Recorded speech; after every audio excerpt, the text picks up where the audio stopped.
பிரியமானவர்களே, நம்மை நாம் ஆராய்ந்து பார்க்க, மனம் திரும்ப, தேவனிடத்தில் திரும்ப ஒரு காலம் நமக்கு முன்பாக இருக்கிறது. Dear friends, we are coming to a season to reflect, to repent and to return to God. பிரியமானவர்களே, நாம் லெந்து காலத்துக்கு நாம் வருகிறோம். இந்த லெந்து காலத்தில் நம்முடைய கருப்பொருள் ராஜாவும் அவருடைய ராஜ்யமும்.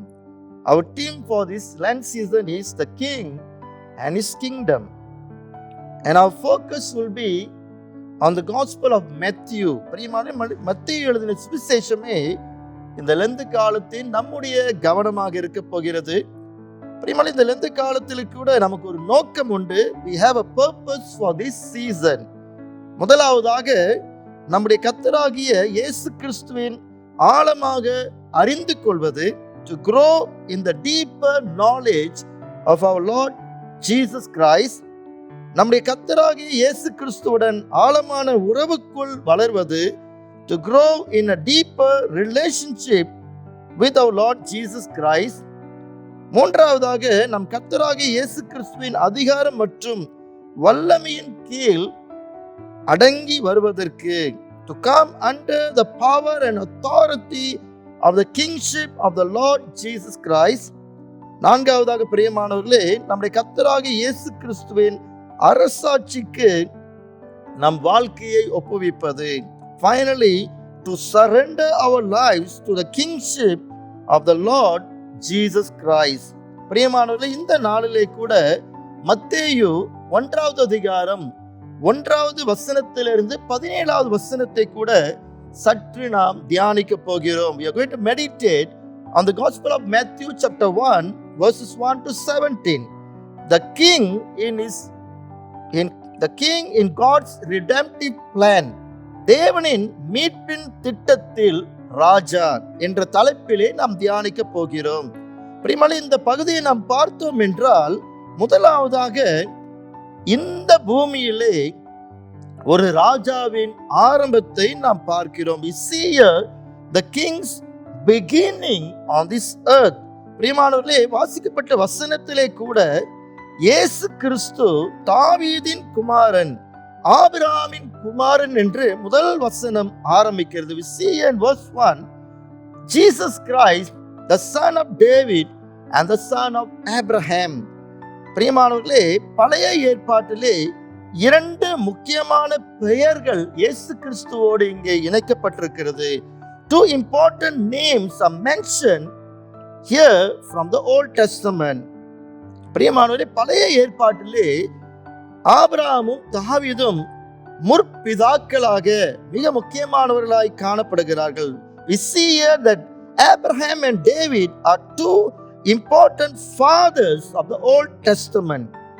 பிரியமானவர்களே, அது மாத்திரமல்ல, நாம் வாசிக்கப்பட்ட இந்த 17 வசனங்களிலே கூட ஒரு ராஜாவின் குடும்பத்தினுடைய பெயர் வழங்கப்பட்டிருக்கிறது. We see a list of names of a king's family. 14 தலைமுறைகள் நாம் பார்க்கிறோம். starting with Abraham until David. Abraham தொடங்கி தாவீது வரை 14 தலைமுறைகள். தாவீது தொடங்கி ஜெக்கோனியா வரை 14 தலைமுறைகள். ஜெக்கோனியா தொடங்கி யோசேப்பு வரை 14 தலைமுறைகள். 14 generations starting with Abraham and 14 generations starting with David and 14 generations starting with Jeconiah until Joseph.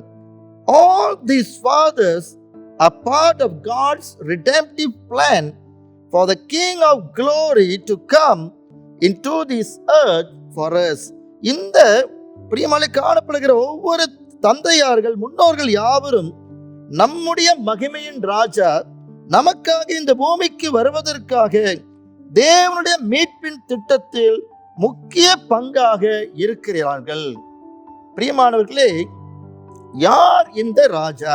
Who is this king? Jesus Christ is the King of Kings. இயேசு கிறிஸ்துதான் அந்த ராஜாவாக இருக்கிறார். பிரியமானவர்களே, மத்தேயு எழுதின சுவிசேஷமானது இயேசு கிறிஸ்துவே மெய்யான ராஜா என்று அறிமுகத்தோடு இந்த காஸ்பல், இந்த சுவிசேஷம் எழுதப்பட்டிருக்கிறது. பிரியமானவர்களே, மத்தேயு எழுதின சுவிசேஷத்துக்கு இன்னொரு பெயர் உண்டு. என்னவென்றால் ராஜாவின் சுவிசேஷம் என்ற பெயர் ஒன்று. பிரியமானவர்களே, இந்த லெந்து காலத்திலே கூட நாம் யாவரும் இயேசு ராஜாவை இன்னும் அறிந்து கொள்ள வேண்டும். நீங்கள் அப்படியாக வாஞ்சிக்கிறீர்களா? Do you want to know more about this king during this Lent season? Take time to read, reflect, pray and draw closer to the King of Kings, the Lord Jesus Christ. பிரியமானவர்களே, மத்தேயு எழுதின சுவிசேஷத்தை வாசிக்கவும், சிந்திக்கவும், ஜெபிக்கவும், உபவாசிக்கவும், ராஜாதி ராஜாவாகிய அவரை இன்னும் அறிந்து கொள்ளவும் நாம் யாவரும் இந்த லெந்து காலத்திலே பிரயாசப்படுவோம். கர்த்தர் நாம் யாவரையும் ஆசீர்வதிப்பாராக. நம்மோடு இருந்து இந்த காலத்திலே நம்மை வழி நடத்துவாராக. ஆமென்.